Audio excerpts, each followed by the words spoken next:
Hello दोस्तों, आज हम करेंगे एक्सरे के बारे में।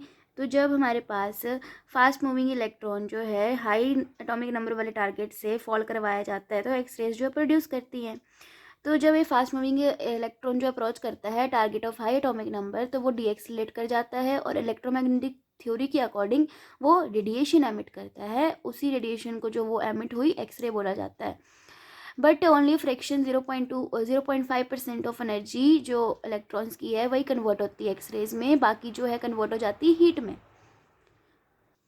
फिर ये तो था हमारे पास कि वो एक्सरेज बनी कैसे। तो अब एक्सरे स्पेक्ट्रा भी देख लो। तो ये जो है हमारे पास दो टाइप के होते हैं, कंटिन्यूस और कैरेक्टरिस्टिक स्पेक्ट्रा। तो ये जो हमारे पास इंटेंसिटी और वेवलेंथ का ग्राफ बनाया हुआ है हमने, तो ये ABCD वाला पार्ट क्या है, हमारे पास कंटिन्यूस स्पेक्ट्रा है। और जो है हमारे पास ब्राइट लाइंस बनाई हुई है हमने, के अल्फ़ा, के बीटा, एल अल्फ़ा और एल बीटा, तो ये हमारे पास है कैरेक्टरिस्टिक स्पेक्ट्रम। तो ये जो बैकग्राउंड है पार्ट ABCD स्पेक्ट्रम का, उसको हम कंटिन्यूस स्पेक्ट्रम बोलेंगे। और ये जो स्पेक्ट्रम है वो इंडिपेंडेंट होगा किसके, नेचर ऑफ द टारगेट के, लेकिन जो इसकी इंटेंसिटी होगी वो डायरेक्टली प्रोपोर्शनल होगी atomic number of the target material. और जो दूसरे वाला है हमारे पास कैरेक्टरिस्टिक, वो नेचर पे डिपेंड करता है। ठीक है, किसकी नेचर पे, टारगेट की नेचर पे। अब इसका जो है हम ओरिजिन देखेंगे कंटिन्यूस स्पेक्ट्रम का। तो it is produce due to phenomena of called bremsstrahlung, आपने स्टडी किया होगा। जब हमारे पास इलेक्ट्रॉन को हम मेड टू पास, जब हम यहाँ पर दिखाती हूँ डायग्राम से आपको ज़्यादा क्लियर होगा।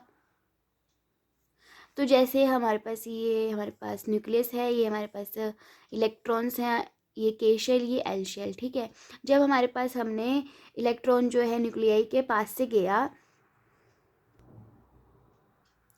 तो यहाँ पे जब ये इलेक्ट्रोनेगेटिव है और ये पॉजिटिव है, इन दोनों के बीच में इलेक्ट्रोस्टैटिक इंटरेक्शन हुआ तो इलेक्ट्रॉन जो है अपनी डी एक्सेलेट हो गया। यहाँ से उसको यहाँ पे ऐसे जाना चाहिए था, लेकिन वो यहाँ पे ज़्यादा जाते स्लो डाउन हो गया।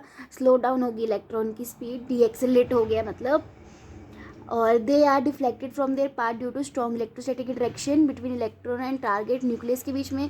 तो इलेक्ट्रॉन जो डीएक्सिलेट कर जाएगा, और जब वो डीएक्सिलेट करेगा तो एक हमारे पास रेडिएशन एमिट होगी, उसी को हम बोलेंगे एक्सरे, एक्सरेज बोलेंगे, एक्सरे फोटोन बोलेंगे। ठीक है, तो यही हमने जो है थ्योरी में लिखा हुआ है कि it is produce due to phenomena of called bremsstrahlung. जब इलेक्ट्रॉन जो है made to pass close to nuclei of the target atom, they are deflected from their path due to strong electrostatic interaction between electron and the target nucleus. So the electron get deaccelerated and emit electromagnetic radiation of continuous wavelength. तो हमारे पास जो है electromagnetic radiation emit होती है जिसकी continuous wavelength होती है। तभी आप इसका ग्राफ भी देख सकते हो जो हमने यहाँ पे ड्रॉ किया है। कहाँ गया ये, हाँ, तो ये कंटिन्यूस ग्राफ है, मिलता है। अब दूसरा देखेंगे हम कैरेक्टरिस्टिक स्पेक्ट्रम का क्या सीन पानी है। ठीक है, the characteristic X ray spectrum consist of sharp peaks. जो हमारे पास शार्प पीक्स आ रही थी ना ब्राइट वाली, जो के अल्फा वगैरह, ठीक है, वो होती हैं उसमें super sharp peaks super impose on continuous spectrum, continuous spectrum के ऊपर सुपर इम्पोज करती हैं। This spectrum depend on nature of the target, जो मैंने आपको ऊपर बताया था। ठीक है, तो इसमें क्या होता है कि जब हमारे पास हम इलेक्ट्रॉन को जो है न्यूक्लियस के पास जब वो जाता है, तो जो हमारे पास के वाला शेल होता है, जो हमारे पास के वाले शेल का इलेक्ट्रॉन होता है, उसको जो है ये नॉकआउट कर देता है, बाहर निकाल देता है। ठीक है, तो अगर आपको पता हो तो किसी भी चीज़ को मतलब एटम के अंदर से किसी भी इलेक्ट्रॉन को बाहर निकालने के लिए बहुत ज़्यादा एनर्जी रिक्वायर्ड होती है। तो सोचो कितनी ज़्यादा एनर्जी लगा रहा होगा वो, कि उसने के शेल के इलेक्ट्रॉन को नॉकआउट कर दिया। अब के शेल की जो उसकी कमी थी, वैकेंसी थी, कौन फुलफिल करेगा, उसके साथ वाला एल वाला जो है अपना इलेक्ट्रॉन यहाँ पे फुलफिल उसको दे देगा, तो यहाँ पे उसकी कमी पूरी हो जाएगी। फिर उसके बाद जो है हमारे पास ये लिखा हुआ है कि an atom consist of central nucleus having positive charge, और इलेक्ट्रॉन जो रिवॉल्व करते हैं उसके आसपास डिफरेंट ऑर्बिट्स में। इसको हम बोर थ्योरी में स्टडी कर चुके हैं। अब to detach the electron from the atom energy is required. जब हमें इलेक्ट्रॉन को डिटैच करना है एटम से तो एनर्जी रिक्वायर्ड होगी, और जो एनर्जी रिक्वायर्ड विल भी बहुत ज़्यादा होगी if the electron is to be knocked out from K shell. बहुत ज़्यादा एनर्जी होगी, ये मैं आपको बता चुकी हूँ।